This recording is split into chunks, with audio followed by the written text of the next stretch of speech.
உங்களுக்கு வளரணும், ஆனால் எப்படி வளருதுன்னு தெரியலனா அதுக்கு ரீசன் இந்த 5 விஷயம் உங்களுக்கு தெரியாமல் இருக்கிறது தான். Winning is easy if you follow these 5 steps. First, learning everyday. ஒரு நாள் சாப்பிடாம இருப்பீங்களா? கண்டிப்பாக இருக்க மாட்டீங்க. ஆனால் ஒரு நாள் கற்றுக்காம இருப்பீங்களா? அது மட்டும் கண்டிப்பாக இருப்பீங்க. ஆனால் சக்ஸஸ்ஃபுல்லாக இருக்கிறவங்களுக்கு லேர்னிங் சாப்பிட்ற மாதிரி ஒரு நாள் கூட கற்றுக்காம இருக்க மாட்டாங்க. ஸோ நீங்களும் அதை பண்ணணும். ரெண்டாவது, காசுக்காக வேலை செய்யக்கூடாது. காசு தான் நமக்காக வேலை செய்யணும். எவ்வளோ சம்பாரிச்சாலும் அதில் ஒரு 20% இன்வெஸ்ட்மெண்ட்டுக்காக போயிடணும். மிச்சம் இருக்கிற 80% தான் உங்கள் இன்வெஸ்ட்மெண்ட்டுன்னு நினச்சி நீங்கள் வாழணும். மூணாவது, ப்ரொடெக்ட் யுவர் ரியல் அசெட். உங்கள் ரியல் அசெட் என்னன்னு தெரியுமா?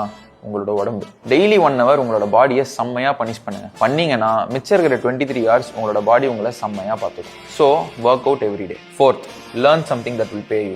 எல்லா ஸ்கில்ஸும் ஒரே மாதிரி காசு சம்பாரிச்சு கொடுக்காது. So learn high income skill like content, AI, sales, இதெல்லாம் கற்றுக்கோங்க. இதான் லாஸ்ட்டு, ஆனால் ஃபாஸ்ட்டாக பண்ணுங்க. உங்களை விட இன்டெலிஜென்ட்டான பீப்புள் கூட மட்டும் இருங்க. யார் உங்களை முட்டாள் மாதிரி ஃபீல் பண்ண வைக்கிறாங்களோ அவங்க கூட பழகுங்க. அப்போதான் வாழ்க்கையில் வளர முடியும். இதெல்லாம் பண்ணி பாருங்க. பண்ணி பார்த்தா 3 மாசத்துல உங்களே நீங்க வேற மாதிரி பார்ப்பீங்க. பண்ணி பாருங்க.